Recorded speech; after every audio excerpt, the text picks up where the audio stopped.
you believe what's happening right now? I have had a picture, a poster of this car on my bedroom wall when I was a young boy, all the way through my teens. I woke up to this car every morning. I never had it on my wall. And I'm a Ferrari person, you know, it's difficult to love this car. And look, this isn't ugly. It's just never really appealed to me because it's out there. It's like a spaceship. Yeah, that's what it is. That's why it never gelled with me. Let's just talk about Marcello Gandini. Yeah. I mean, a lot of the stuff that he drew through this 70s period was bananas. It was all bananas. Right?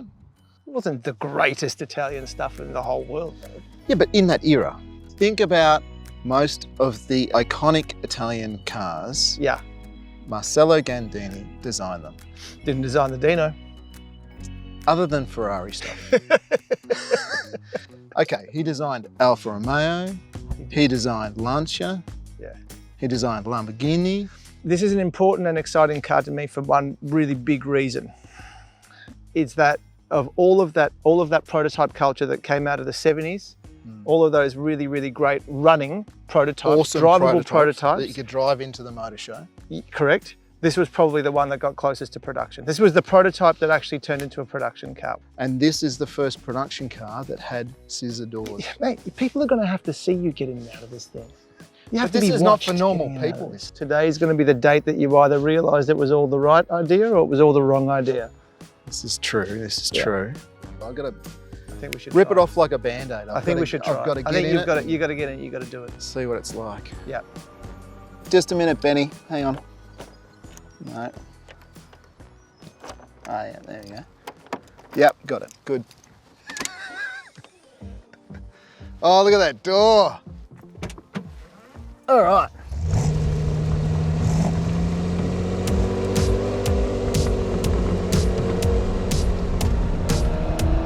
The induction whir is magnificent. And maybe I do like this car. It's got some torque. Yeah. One would First hope gear. One would hope your 5-litre V12 had some torque. 5.2. Oh yeah. It squats, doesn't it? Nah, really? First there? Oh yeah. Oh, right, okay. I get it.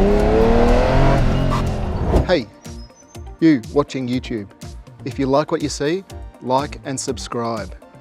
And drop us a line so you can let us know what you want us to drive next. It has nothing to hang on to in this car. You getting used to it? I'm getting used to it. I've just got to slouch right down in the seat. And pretend you have longer legs. It's actually not bad. When you do that, your back feels better anyway. I actually prefer this thing on the inside than I do from the outside. It's impressing you, isn't it? Oh, baby. Mate, I'm not disappointed yet. Start the key, bang. Started up really well. I was expecting it to sort of labour a bit as it turned over. Turned over beautifully. A little bit of throttle, bang, fires into life. Nice and crisp. Very quick to blip the throttle. Like the throttle response is beautiful. Revs up very nicely, very freely. The sound, it's a very visceral car to drive. Yeah, everything's going on. It's right behind your head. The sound is fantastic coming out of that engine.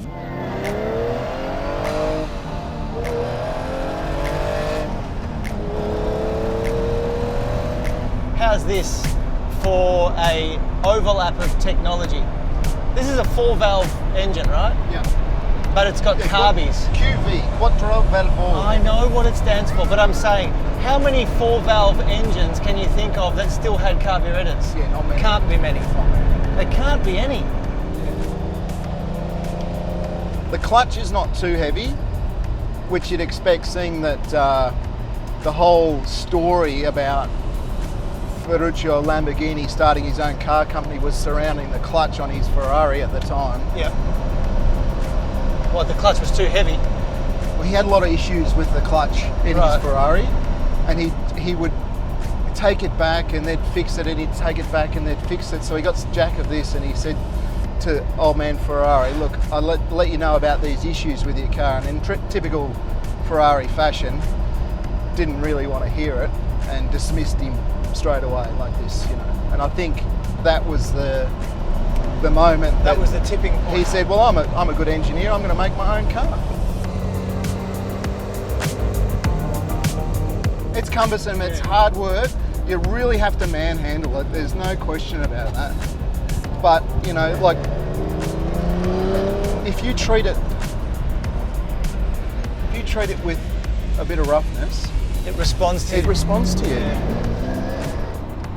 You need to command this car. You know, the gear shift is quite heavy, the clutch is a long throw, the brakes need a lot of application, the steering is heavy. You know, there's no delicate driving in this car. You're ripping it through the gears, you're manhandling it. And that's part of that experience, you know, in the car. You know, it's an awesome car, but you need to be a good driver. Probably need to be a very good driver to get the best out of it. So here I am driving everybody else's dream car. It's much more civilized than I thought. The view forward is magic. You can see everything. You can place the car. Yeah. It's great. It's a bit like being in a simulator. Yeah, it is. It really is like being in a simulator. The downdrafts make a huge difference to the throttle response from the side drafts. Huge difference. It feels like a different engine. In fact, and you don't use as much throttle opening as you do with the side drafts. It feels more refined. The thing with these cars, Dave, you know, like, they're all about driving. They're all about visceral sensations, the noise, opening the taps and doing all that sort of stuff. The funny thing is, the irony for me is, you actually don't have to be going real quick in this car to enjoy it. No. You sort of got to, you keep the revs up, the noise is there, Yep. the sensation of the controls working together is really wonderful. Yeah. But it's not like you've got to be breaking the speed of sound to feel like you're doing it right. It's that effort that you're putting into it, I think, which makes you feel like that. You know, even at low speeds, you're putting in that effort. But when there's an opportunity to change down, crikey, You will take that. You take it. Yeah. It had a very, very interesting engine and gearbox layout. You know, the gearbox was in front of the engine. It drives backwards through the differential. Yeah, it's And incredible. it all makes sense. Probably the only car, I think it is the only car that had this engine gearbox layout. Yeah.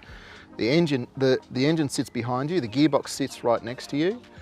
The drive line, the drive shaft goes through the sump of the engine back to the differential, which is behind the engine. There's no other car that does that. Which makes it comprehensively the most expensive clutch job known to man. It's true. Would have to be. I don't think there's anything cheap working on this car. Could not possibly No. be. That's a very... That's not what I expected.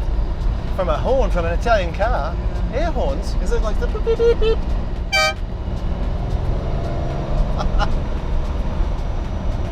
Like all the cars we drive, like we are now in the 80s. It's true.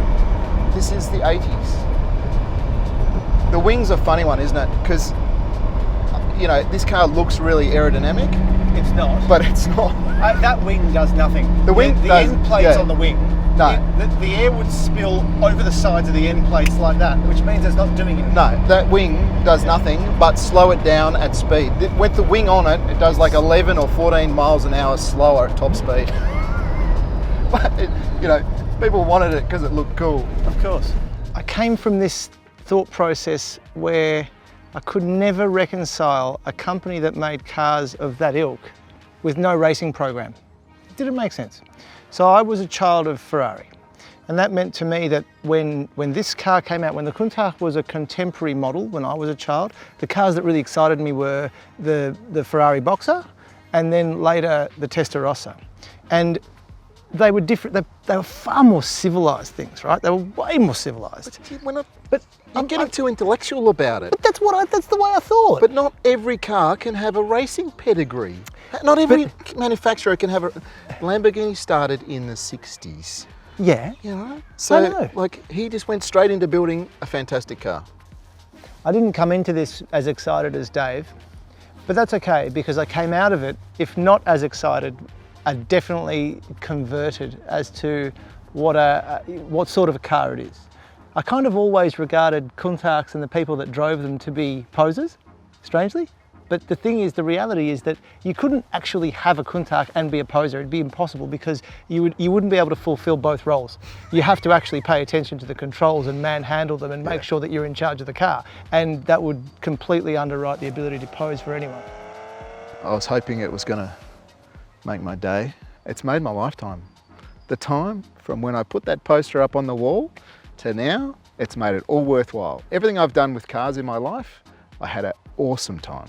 It's not an easy car to drive, but it's a really rewarding car to drive. It's a rewarding drive. Yeah, it's a rewarding drive. And that is, at the end of the day, they're the kind of cars we always love the most. And the ones that, you know, they're a bit of a challenge. They present some kind of, there has to be some kind of problem to conquer or an imperfection. And then when you drive around it, that's when you're enjoying yourself.